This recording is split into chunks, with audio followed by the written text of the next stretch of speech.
العلم هو النور الهادي والمفتاح لكل الخير من يرد الله به خيرا. الحمد لله وكفى وسلام على عباده الذين اصطفى اما بعد. باب ما يقال بعد الوضوء. وضو کے بعد کیا پڑھا جاوے. ما یقال کون سی دعا پڑھی جاوے.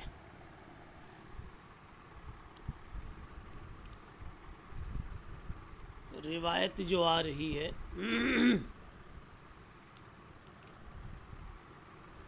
اس میں ایک دعا بتلائی گئی ہے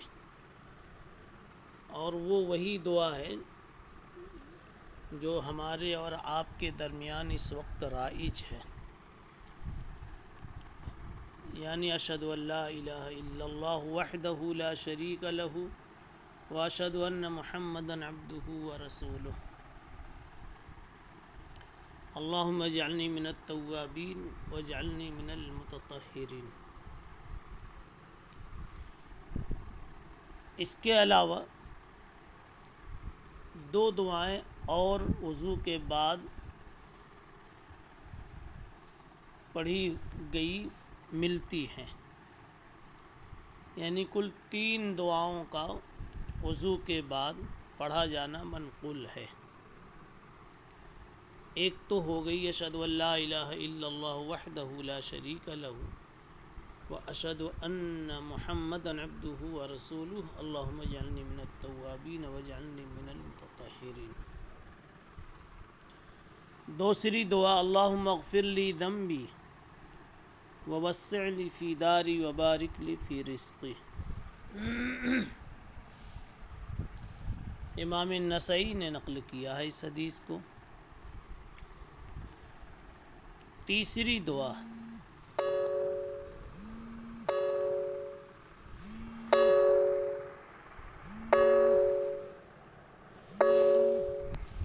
دعا سبحانک اللہم وبحمدک لا الہ الا انت وحدک لا شریک لک استغفرک واتوب الیک. اس دعا کو ابن السنی نے عمل الیوم واللیلہ میں ذکر کیا ہے. ان 3 دعاؤں کے علاوہ، ان 3 اذکار کے علاوہ وضو کے دوران ہر عضو کو دھوتے وقت جو دعائیں مروج ہیں قرآن و حدیث میں ان کا کہیں ثبوت نہیں ہے، یعنی ہر عضو کے ساتھ ایک دعا جوڑی گئی ہے. چہرہ دھوتے وقت اللہم بیض یوم تبیض وجوہ، قدم کے لیے الگ، ناک میں پانی ڈالنے کی الگ،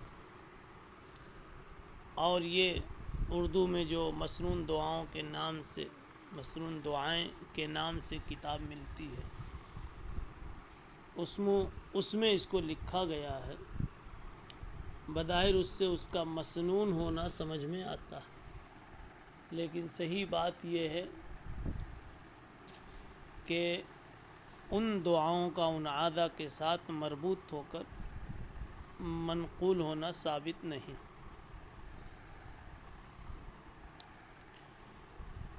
اسی لیے محدثین نے ان کو کذب مختلق کہا ہے، سب گڑھی ہوئی کی چیزیں، یعنی احادیث مبارکہ میں ان کا کہیں ذکر نہیں ہے. اس کا مطلب یہی ہے کہ حدیث سے اس کا ثبوت نہیں ہے. اب رہ گئی بات دوسری، اس کا پڑھنا نہ پڑھنا کیسا ہے. علماء نے بلکہ صالحین نے اس کو وقت پر پڑھا ہے کہ علماء کی اپنی طرف سے پسندیدہ منتخب کردہ دعا ہے.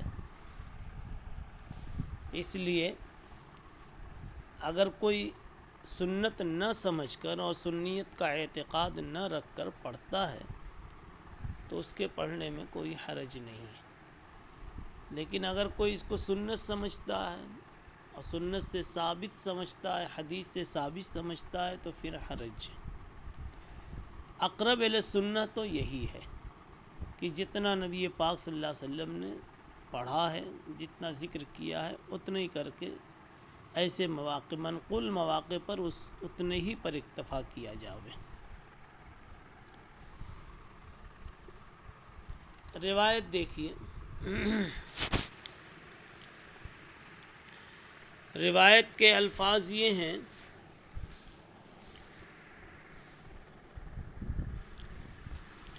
باب ما یقال بعد الوضوء به قال حدثنا جعفر بن محمد بن عمران الثعلبی الکوفی۔ یہ جو ناموں کے بعد صفت آتی ہے جسے ثعلبی الکوفی، یہ ہمیشہ یاد رہے کہ سند میں ہمیشہ عالم اول کی صفت بن کر آتی ہے، اس لیے اعراب میں عالم اول کے تابع ہوا کرتی ہے۔ اب یہاں حدثنا کا فاعل جعفر ہے اور وہ مرفوع ہے، اور اس کے بعد محمد کا لفظ، عمران کا لفظ، یہ سب مضاف الیہ وغیرہ ہونے کی وجہ سے مجرور ہے۔ تو الثعلبی الکوفی یہ صفت ہے جعفر کی، اس لیے اس کو ہمیشہ مرفوع پڑھیں گے۔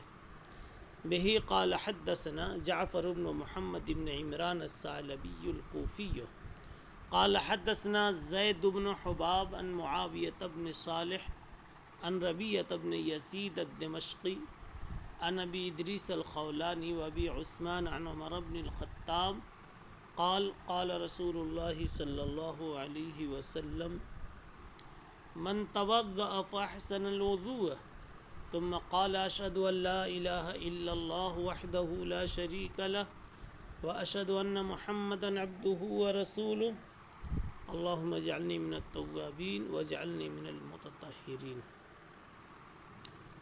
فرمایا رسول اللہ صلی اللہ علیہ وسلم نے کہ جس نے وضو کیا اور اچھی طرح وضو کیا،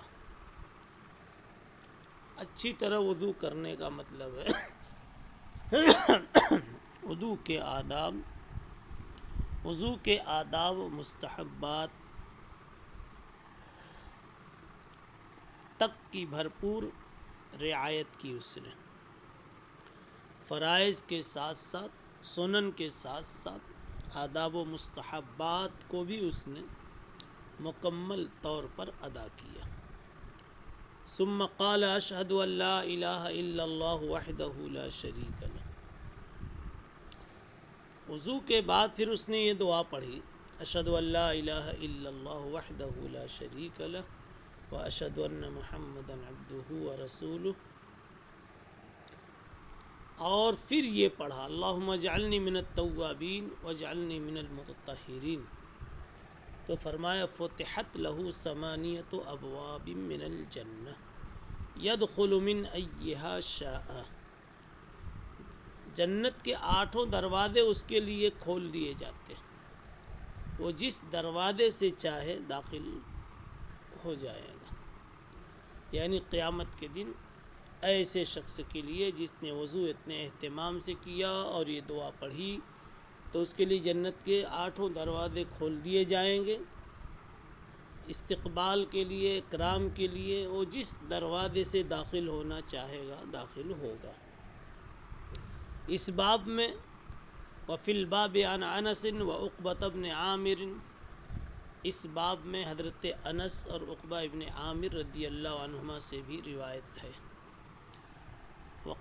قال ابو عیسیٰ حدیث عمر قد خولف زید بن حباب فی هذا الحدیث۔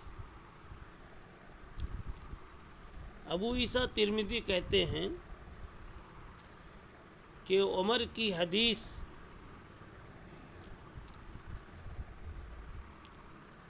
میں اختلاف کیا گیا زید بن حباب پر۔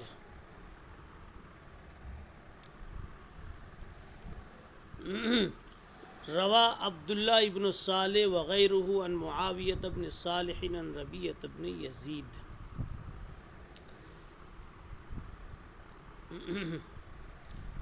عن ابی ادریس عن عقبۃ بن عامر عن عمر وعن ربیعۃ عن ابی عثمان، یعنی ایک سند پہنچی حضرت عمر تک اس طرح سے کہ عبداللہ ابن صالح وغیرہ نے نقل کیا معاویہ ابن صالح سے. متن میں بھی پہلی سطر میں آپ دیکھ سکتے ہیں معاویہ ابن صالح نے اس سند کو آگے بڑھایا حضرت عمر تک. متن میں معاویہ ابن صالح سے پہلے نام ہے زید ابن حباب کا، تو گویا معاویہ سے لینے والے ایک تو زید ابن حباب ہوئے، دوسرے عبداللہ ابن صالح ہوئے. اسی کو کہہ رہے اس نام کے بارے میں اختلاف ہے سند میں. اور پھر عن ربیعۃ عن ابی عثمان عن جبیر ابن نفیر عن عمر عن ربیعۃ عن ابی عثمان، یعنی ربیعہ ابن یزید دمشقی کے نام کے بعد ایک نام ہے ابو ادریس الخولانی کا، اور دوسرا نام ہے ابو عثمان کا. لیکن ابو عثمان نے پھر اس طرح سے بھی لیا عن جبیر ابن نفیر عن عمر. وہذا حدیث فی اسنادہ اضطراب، اس حدیث کی سند میں اضطراب ہے. ولا یصح عن النبی صلی اللہ علیہ وسلم فی ھذا الباب کثیر الشیء، اس باب میں نبی پاک صلی اللہ علیہ وسلم سے کچھ زیادہ ثابت نہیں ہے، یعنی وضو کے بعد کی دعا کے سلسلے میں آپ صلی اللہ علیہ وسلم سے کچھ زیادہ منقول نہیں ہے.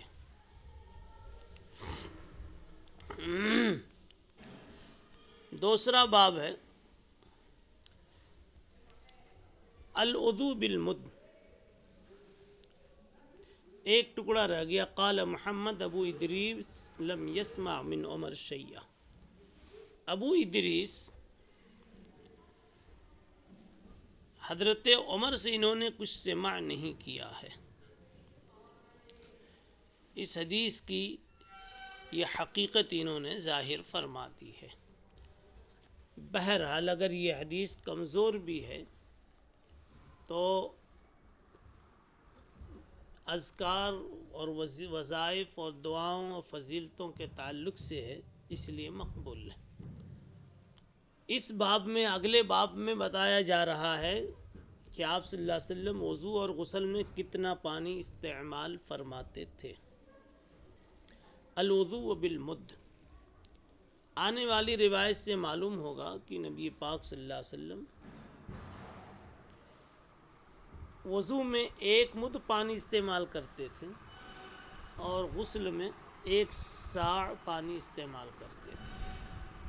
بہ قال حدثنا احمد بن منیع وعلی بن حجر قال حدثنا اسماعیل بن علیۃ عن ابی ریحانۃ عن سفینۃ ان النبی صلی اللہ علیہ وسلم کان یتوضأ بالمد ویغتسل بالصاع. اس میں صراحت ہے کہ آپ صلی اللہ علیہ وسلم وضو کے لیے 1 مد اور غسل کے لیے 1 صاع پانی کا استعمال فرماتے. 1 مد پانی کا وزن ہوگا آج کے پیمانے میں 796 گرام. 796، 800 میں 4 گرام کم. اور 1 صاع جو ہے وہ مد کا 4 گنا ہوتا ہے. ایک صاع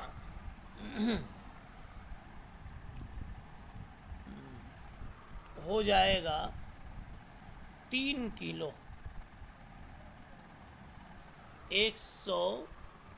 149 گرام، 3 کلو 149 گرام اور بعدوں نے 184 گرام بتایا۔ گویا 3 کلو سے کچھ زیادہ پانی آپ استعمال کرتے تھے غسل کے لیے، اور تقریباً 800 گرام پانی استعمال کرتے تھے وضو کے لیے۔ یہ معلوم ہونا چاہیے کہ یہ جو منقول ہے یہ مقدار مطلوب نہیں ہے، اصل اس مقدار میں استعمال کردہ اس مقدار سے جو اس وقت مقصود حاصل ہوا تھا وہ مقصود مطلوب ہے، اور وہ مقصود تھا وضو کا کمال اور غسل کا کمال۔ اب اگر اتنے پانی سے آپ کا غسل ہو جاتا ہے یا آپ کا وضو ہو جاتا ہے اور اچھی طرح ہو جاتا ہے، اسباغ کے ساتھ ہو جاتا ہے، تو اس سے زائد پانی استعمال نہ کرنا مطلوب ہوگا۔ لیکن اگر اتنا پانی آپ کے لیے ناکافی ہوتا ہے کسی بھی وجہ سے، تو پھر زائد پانی کا استعمال آپ کے حق میں مطلوب ہوگا۔ وفی الباب عن عائشة وجابر وانس بن مالک قال ابو عیسیٰ حدیث سفینۃ حدیث حسن صحیح۔ وہ ابو ریحانہ کا نام بتا دیا کہ عبداللہ ابن مطر۔ ہکذا رأى بعض اہل العلم الوضوء بالمد والغسل بالساع۔ وقال الشافعی، امام شافعی، امام احمد و اسحاق ابن راہویہ رحمہم اللہ نے فرمایا اس حدیث کا مضمون توقیت پر مشتمل نہیں ہے، یہ کوئی حد بندی نہیں ہے کہ اس سے زیادہ جائز نہ ہو اور اس سے کم جائز نہ ہو، بلکہ یہ مقدار ما یکفی ہے۔ انسان کو جتنی مقدار کافی ہو وضو کو کامل کرنے کے لیے اور غسل کو کامل کرنے کے لیے اتنی مقدار مطلوب ہے۔ سبحان اللہ و بحمدہ سبحان اللہ العظیم۔ السلام عليكم، لا تنسوا الاعجاب بالفيديو والاشتراك في القناة تشجيعا لنا لنستمر بنشر المزيد إن شاء الله.